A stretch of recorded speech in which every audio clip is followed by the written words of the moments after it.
We're here at the pumping station, a 32,000 square feet Victorian Grade 2 listed building with over 45 independent retailers. But there's only one we're interested in today, and that's Cardiff Classic Shirts.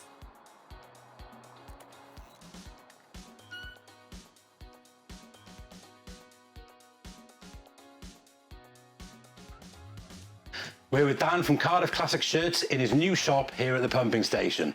Dan, you've had an online presence for a while. What made you want a physical shop? I was doing okay online, combining it with, running a pub full time, and I thought I'd be able to give it a go at see what I could achieve by spending 10 hours a day on it rather than 2. And obviously a couple of years of building up stock, and most of it is just my own collection. I've got enough here to do it, so why not give it a go? And you mentioned your own collection there. Are there any particular shirts you've got that are your personal favourites? There's a great selection of Cardiff City shirts here, as we can see, but is there one that really stands out for you? My personal favourite is the shirt best known for when we beat Leeds 4-0, the Chopra and Bothroyd era. That in long sleeve is my absolute favourite. I'm really glad to have re-added it to the collection after a tumble dryer incident ruined my previous a couple of years ago. And how many Cardiff City shirts have you got in your collection? I think about 400. Wow.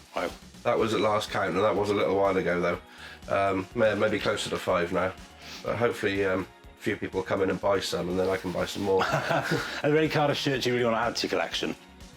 I had 2 of the Super Furry Animals shirts, and because I had 2, I sold one of them to Adam Devonshire from Idols, because he wanted one that he'd had when he was a child, and because he was in Idols I said yes, and then it turns out I couldn't find my other one, so actually I haven't got one anymore, so I'd really like to add that back into the collection again. Okay, so we've looked at your personal collection. What was the shirt that really kicked off the collecting bug for you? I'd have been about 14, 15 I suppose. So this is the earliest shirt I remember having, well, sort of as an adult anyway. I had other shirts when I was a kid. It's not in too good nick these days, but I've been wearing that since I was 15.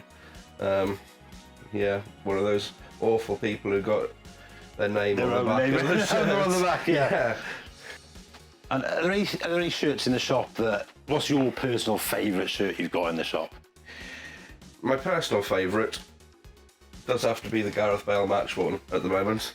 They do change every week, but this is from the game against Croatia at home, where we drew 1-1 and Gareth scored. Signed on the back as well? It's signed on the back, which is the only reason I haven't had it framed. The match detailing is on the front and the signature's on the back, yeah. So it's the only reason I've not had that framed, but yeah, that's probably my favourite.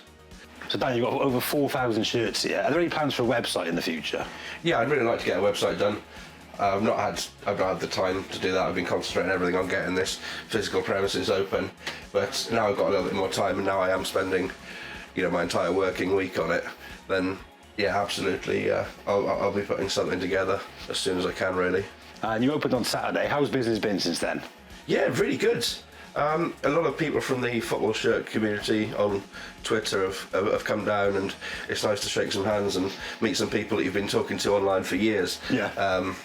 And yeah, they've all had a good look around. It's a great community, and I'm thankful for all of their support.